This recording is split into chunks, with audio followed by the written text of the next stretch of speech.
yang petani garam. Maunya itu enggak usah lagi ditutup. Hanya ini itu kita punya pencarian saja ini garam. Kalau sudah ditutup, di mana lagi pencariannya kita? Tidak ada.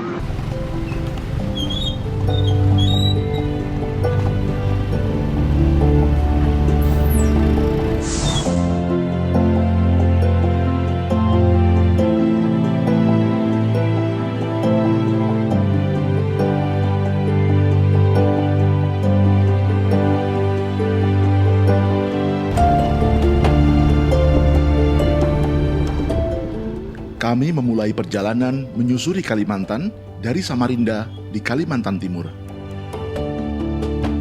Sebuah kota yang 70% wilayahnya telah dikapling untuk tambang batu bara. Akibatnya, penduduk kota ini membayar mahal dengan banjir yang datang setiap musim hujan.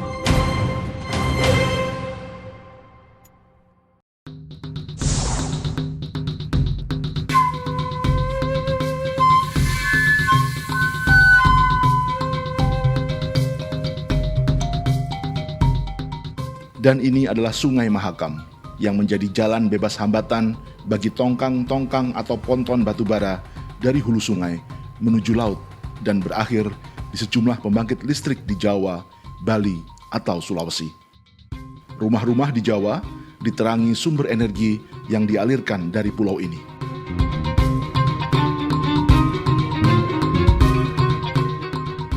Seluruh rekaman perjalanan kami di Kalimantan Timur telah kami rilis menjadi film berjudul Sexy Killers pada tahun 2019 yang menggambarkan bahwa selain menerangi Pulau Jawa, batu bara ini juga mesin uang bagi para elit politik dari tingkat lokal hingga nasional, dari sipil hingga jenderal. Bahkan saham perusahaannya bisa disebut syariah meski dalam praktiknya merusak lingkungan dan menyingkirkan ekonomi warga sekitar.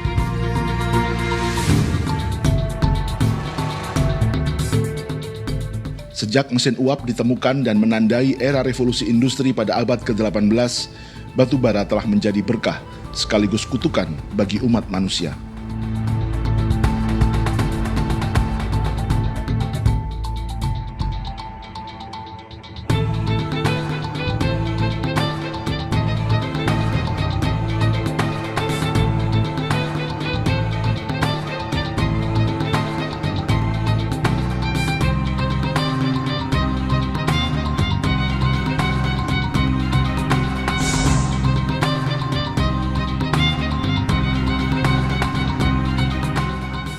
Ekonomi kolonial Belanda di Nusantara juga ditopang dari penambangan batu bara, seperti di Sawah Lunto, Sumatera Barat pada abad 19.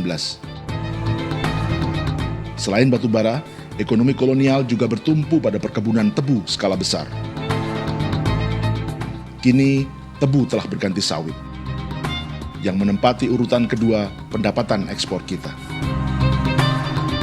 Yang tidak berubah adalah batu bara dan bisnis energi yang tetap menjadi mesin uang utama para elit ekonomi dan politik di Jakarta.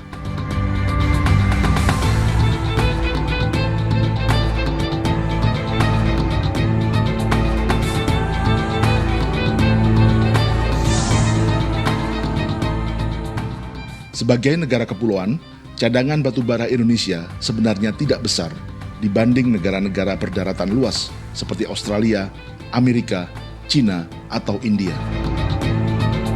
Sebagai ilustrasi, cadangan batu bara NKRI akan habis 60-80 tahun lagi.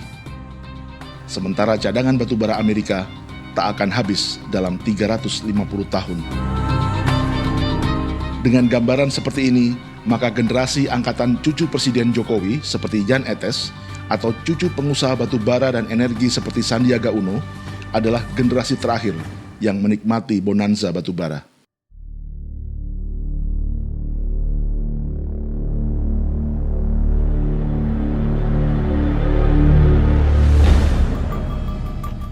Generasi setelahnya hanya akan mendapati Pulau Kalimantan seperti ini dan hanya bisa mengenang hutan rimba Borneo lewat foto atau film dokumenter sejarah.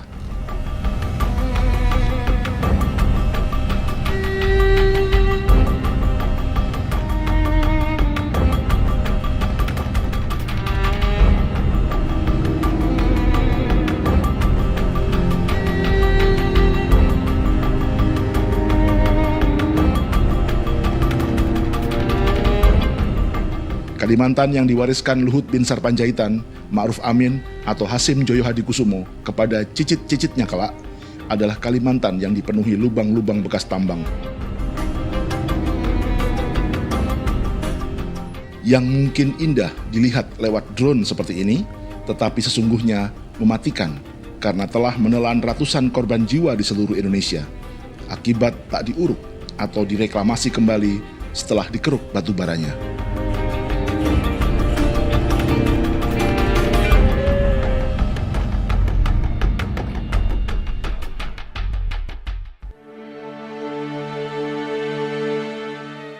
Penambangan yang juga merusak sawah-sawah para transmigran yang pernah dikirim oleh pemerintah sendiri ke Kalimantan.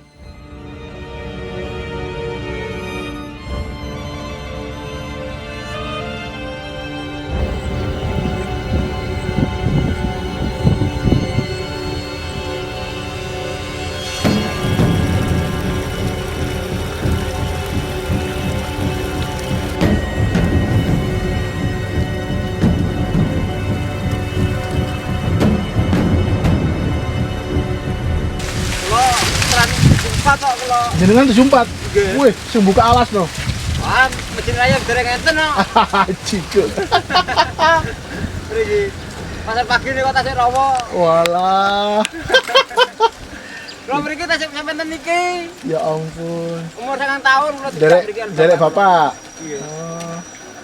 Sane bapak tadi sugeng. Napa? Bapak tadi sugeng. Ampun mboten. Sampun tilar. Gini iki mamake pun sakit-sakitan mawon. Oh. Komari juga datang dari Jawa Timur pada era 1970-an dan memulai membuka sawah. Itu jalan mau ke sana mau bikin jalan juga? Enggak, Ya, itu sudah. buntu aja situ. Sudah saya datang di sana, bilangnya akan diteruskan ke sana, tapi entah apakah tahun apa saya jarang jelas juga itu, karena itu kan maksudnya harus ke sana. Gitu. Namun sejak ada tambang batu bara, keluarga ini punya masalah dengan pengairan dan air bersih, baik untuk tanamannya atau kebutuhan hidup sehari-hari. Ini kehabisan air terus, sudah lama berapa bulan tidak ada hujan ini.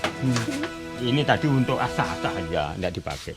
Ini buat nampung hujan bukan? Iya, untuk ya ini itu kan nanti kalau ada air kan di harus sana gitu. Hujan kan. Pendek ada hujan, tapi lepas kalau tidak ada hujan.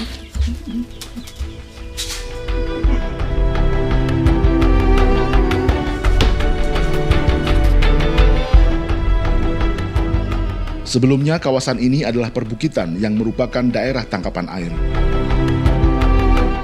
Namun kini, areal persawahan para transmigran justru kadang menggantungkan pasokan dari kubangan air di bekas lubang tambang, yang kualitasnya dianggap tak layak untuk tanaman, selain juga membawa endapan lumpur. Nyoman Derman juga transmigran asal Bali yang datang ke Kalimantan pada tahun 1980-an. Ia membuka lahan pertanian bersama warga transmigran lainnya. Namun memasuki era 1990-an, pemerintah memberi izin masuknya tambang batu bara. Sistem pengairan sawah Nyoman pun rusak. Tapi ia tetap menolak melepas tanahnya. Ia lalu protes dan menghadang alat berat milik perusahaan tambang. Dengan delik menghalang-halangi usaha pertambangan, ia pun dipenjara. Sampai penjara itu bertahan dengan hak itu. Karena dulu saat namanya petani itu kan tidak ada ngerti hukum, kolot semua. Sell yo sell. Jadi secara pendek aja berpikir kalau memang saya dianggap salah ya saya sell ya terima gitu. Saya tidak ngerti hukum. Padahal dulu waktu transmigrasi ke sini juga didorong pemerintah, Pak ya? Pemerintah yang bawa, bukannya didorong lagi, dibawa sampai ke sini. Pak Arto tuh masih ikut sini sampai L2. Masih Pak Arto itu tahun 80. Jadi Bapak dibawa oleh pemerintah supaya membuka sawah di sini. Iya. Setelah dibuka, pemerintah juga yang menghancurkan. Ya termasuk gitulah. Karena Jadi, memberikan izin kan pemerintah. Perusahaan itu kan ada izin dari pemerintah.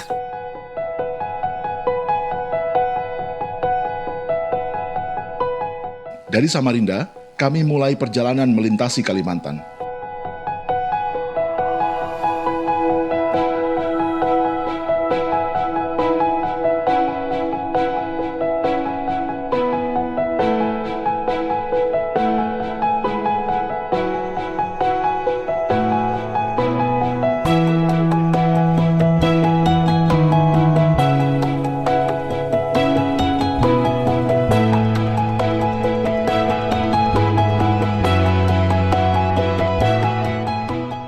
Di tengah jalan, kami singgah melihat kawasan mangrove di Teluk Balikpapan. Luasnya 150 hektar yang dihuni aneka spesies termasuk habitat 1.500 ekor bekantan.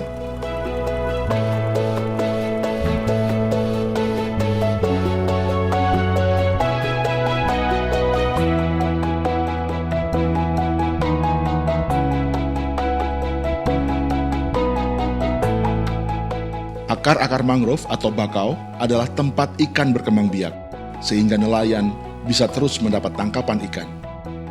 Bahkan menjadi tempat budidaya ikan dengan keramba. Manusia pun ikut diuntungkan. Setiap bulan, rata-rata 200 orang datang berwisata ke tempat ini dengan menyewa perahu Rp50.000. Lantas, apakah hutan mangrove dan seisinya ini muncul begitu saja secara alamiah atau sudah ada sejak zaman prasejarah atau praaksara? Sama sekali tidak. Kawasan ini sebenarnya bagian dari sebuah perumahan bernama Graha Indah di Kecamatan Balikpapan Utara.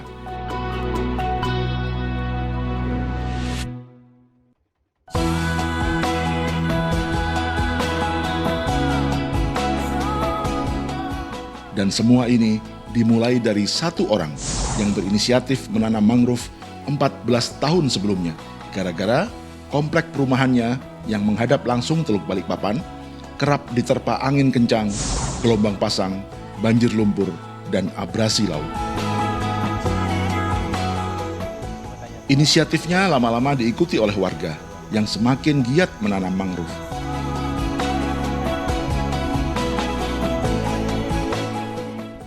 Dan inilah Agus Bey, sosok di balik hutan mangrove Teluk Balikpapan yang melepas para tamu komplek perumahan yang sebenarnya adalah wisatawan. Suatu contoh Kalimantan Timur ini kan tambang luar biasa. Tapi apakah mau diulangi lagi? Karena selama ini nanti tambang ke depan 10 tahun, 20 tahun ke depan udah pasti habis. Sudah banyak. Nah ini kan pasti habis. Kenapa? Karena potensi-potensi yang ada sebetulnya Kalimantan Timur khususnya juga Balikpapan banyak potensi-potensi yang bisa digarap sebetulnya.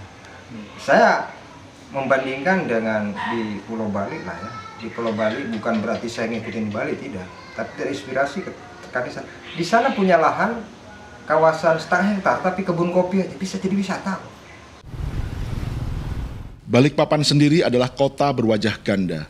Di satu sisi, pembangunan fisiknya di atas rata-rata kota Kalimantan lain dan menjadi pusat ekonomi ekstraktif, seperti penambangan minyak hingga batu bara, perkebunan sawit, industri semen, hingga pembangkit listrik.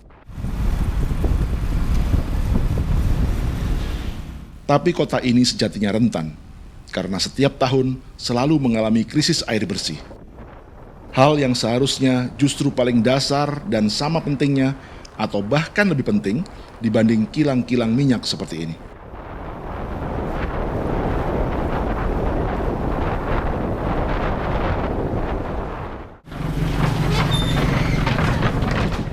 Dengan jumlah penduduk 650.000 jiwa, kota ini hanya memiliki satu tampungan air baku di Waduk Manggar, meski sejumlah waduk sedang dibangun belakangan. Maka ketika musim kemarau, warganya harus membeli air. Selain karena daerah pesisir, Faktor lainnya karena kawasan hutan dan tangkapan air di sekitarnya telah tumpas oleh aktivitas penambangan dan perkebunan.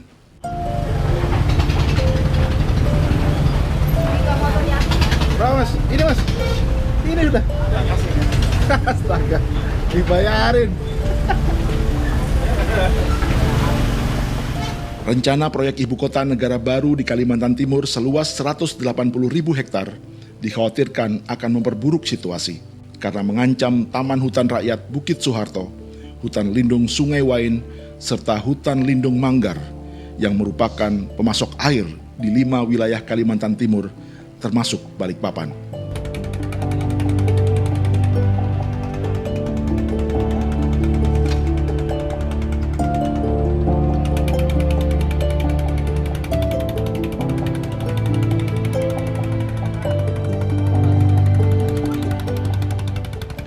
Kami dilepas kawan-kawan jurnalis untuk melanjutkan perjalanan ke Banjarmasin.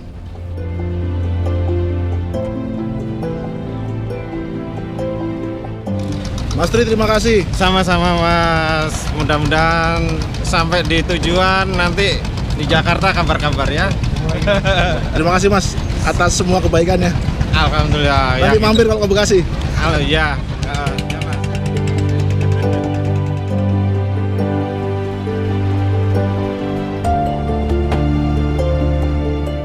Langit kelabu bukan karena mendung, namun karena Kalimantan sedang dilanda kabut asap akibat kebakaran hutan dan lahan.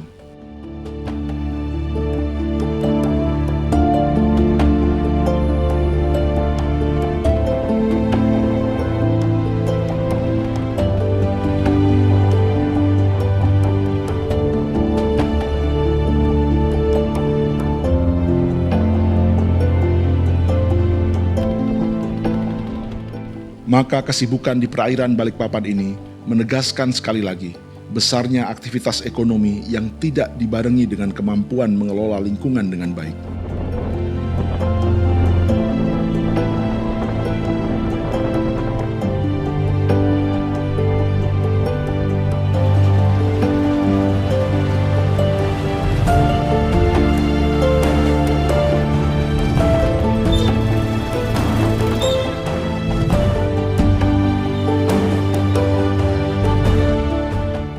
Oktober 2015. Dalam perjalanan menuju Banjarmasin, inilah api pertama yang kami saksikan dari cerita besar kebakaran hutan dan lahan di Kalimantan.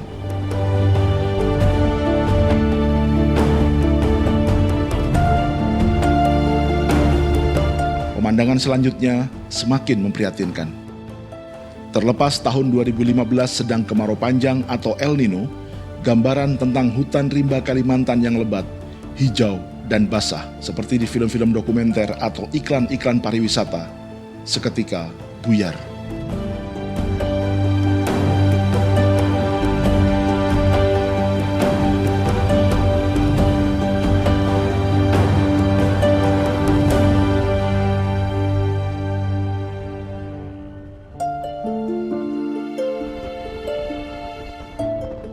Semakin berjalan ke selatan, kabut semakin pekat.